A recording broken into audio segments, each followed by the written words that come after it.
Welcome! Today we're breaking down the 12 English tenses simply and clearly. English tenses can seem overwhelming, but I'll make them easy to understand. We'll cover each tense, their structure, uses, and examples. This lesson is perfect for anyone wanting to master English grammar for exams, work, or daily life. Grab a notebook and get comfortable. By the end, you'll have a clear, practical guide to all the tenses. Ready to finally conquer English tenses? Let's get started. Alright, let's dive straight in with the present simple. It's one of the first tenses you'll learn, and for good reason. It's incredibly versatile and used constantly in everyday conversation. So buckle up, and let's get started. Think of it as the foundation of English tenses. Without a solid understanding of the present simple, building more complex grammatical structures becomes much harder. It's the bedrock upon which your English fluency will be built. Structure-wise, it's quite straightforward. For most subjects, I, you, we, and they, you simply use the base form of the verb.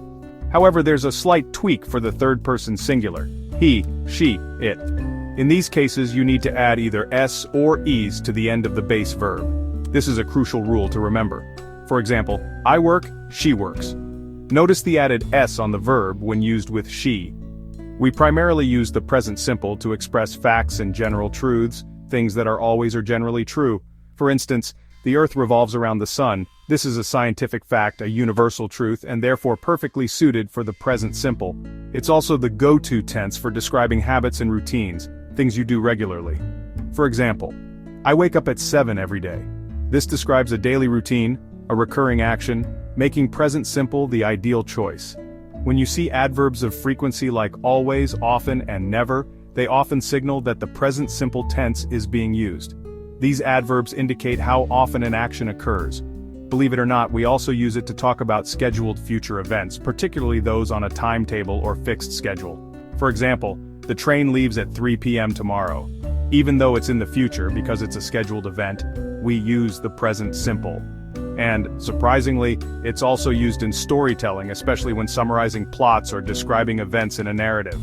For example, in the movie, the hero discovers a secret map. This brings a sense of immediacy and vividness to the storytelling. So remember, present simple is generally used for permanent situations, things that are not likely to change in the near future, and, as we've discussed, for habits. Compare I live in London, permanent. This implies a long-term residence, versus I'm living with my parents, temporary. This suggests a short-term arrangement.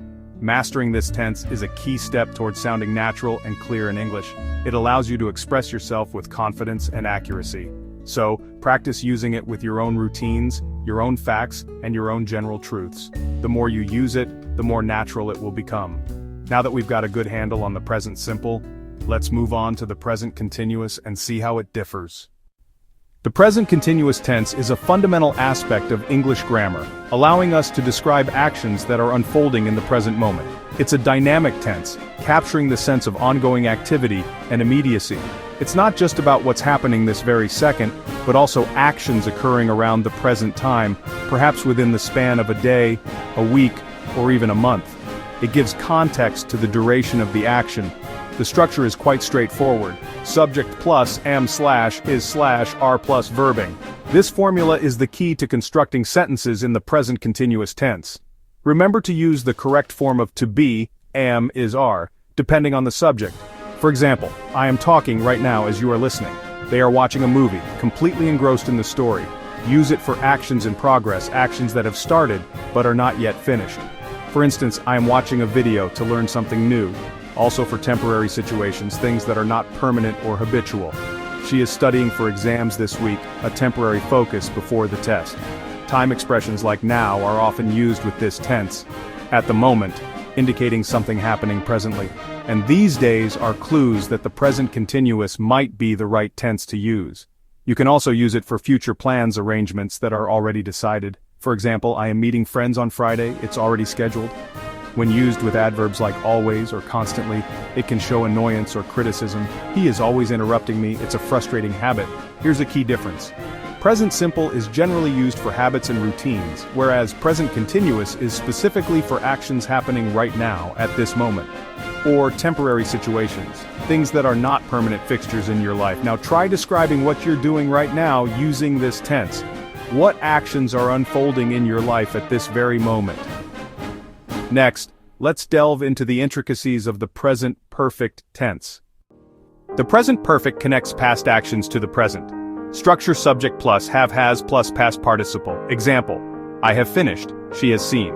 Use it when the exact time isn't important. I have lost my keys. It's for life experiences. Have you ever eaten sushi? Use for with periods for 10 years. Since with points in time since 2010. Time expressions, ever, never, already, yet, just. American English often uses past simple where British uses present perfect.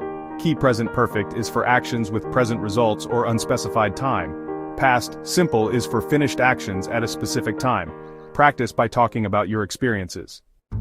The present perfect continuous emphasizes the duration of an action from the past up to now. Structure subject plus have has plus been plus verbing. Example, I have been waiting. Use it for actions continuing now. I have been learning English for 5 years. It also explains present results. I'm tired because I've been running. Don't use with stative verbs, no believe. It can show annoyance. Who has been using my computer? Key present perfect equal sign result. Present perfect continuous equal sign duration. Try answering how long have you been? Questions. The past. Simple is for completed actions in the past. Structure base verb plus, ed, regular, or irregular forms. Example, I worked, she went. Use it with time markers yesterday, last week, in 2020. For negatives questions, use did, didn't plus base verb. It's the backbone of storytelling. I woke up, ate breakfast, left for work. Also for past habits, I used to play the piano.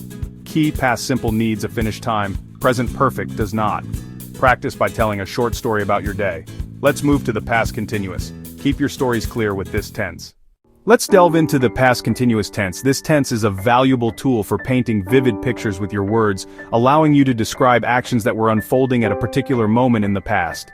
It sets the scene for actions in progress, giving your listener or reader a sense of being right there in the moment, witnessing the event as it happened.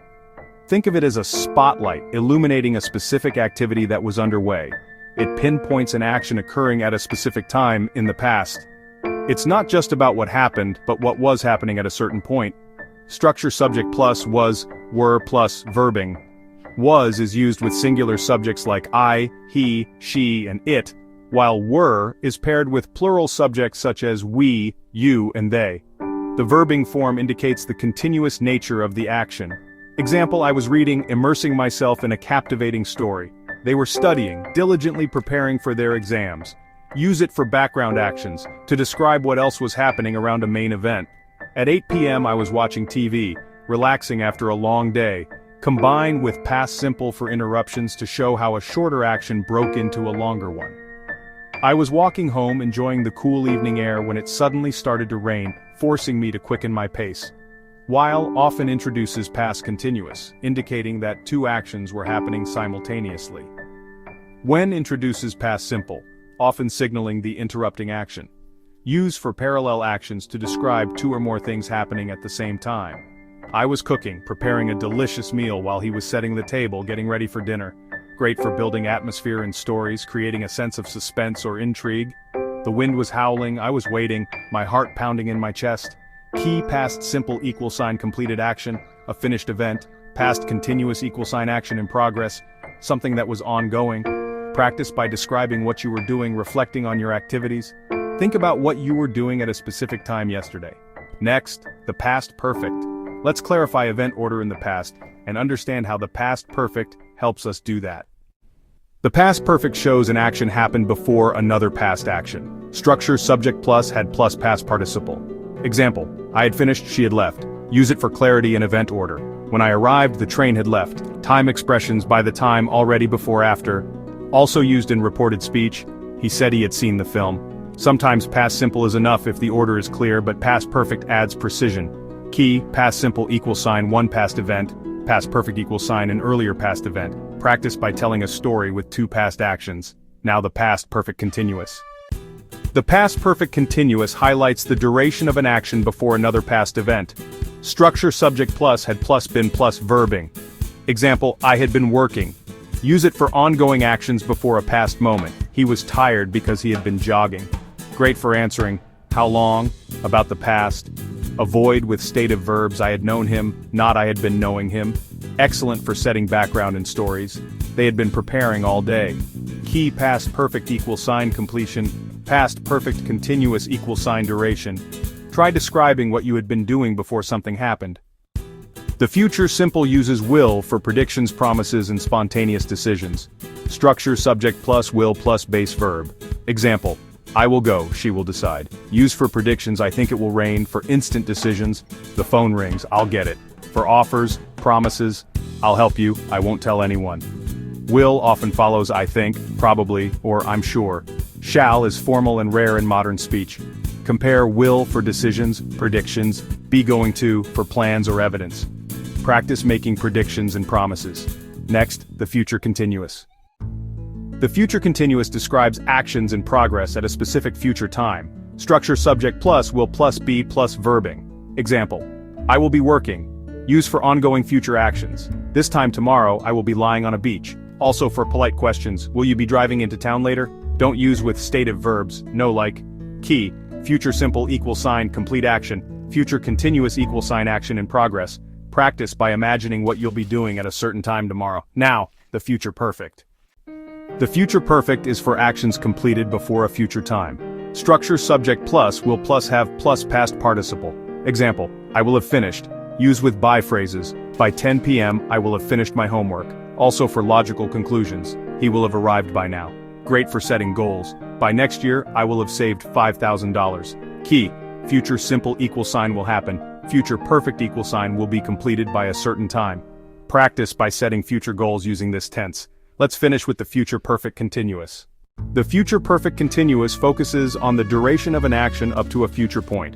Structure subject plus will plus have plus been plus verbing. Example: I will have been working. Use with by phrases: by next month, we will have been living here for 10 years. Shows cause of a future state: I'll be tired because I will have been running. Avoid with stative verbs: I will have known her, not I will have been knowing her. Key: future perfect =, completion. Future perfect continuous =, duration. Try describing how long you'll have been doing something by a future date. Congratulations! You've learned all 12 English tenses. Each tense has a clear purpose. Think about time and meaning, not just grammar. Time expressions are your best clues for choosing the right tense. Practice using tenses in stories, plans, and conversations. The more you use them, the more natural they'll feel. Keep this guide handy and keep practicing. Subscribe for more English tips. See you in the next lesson.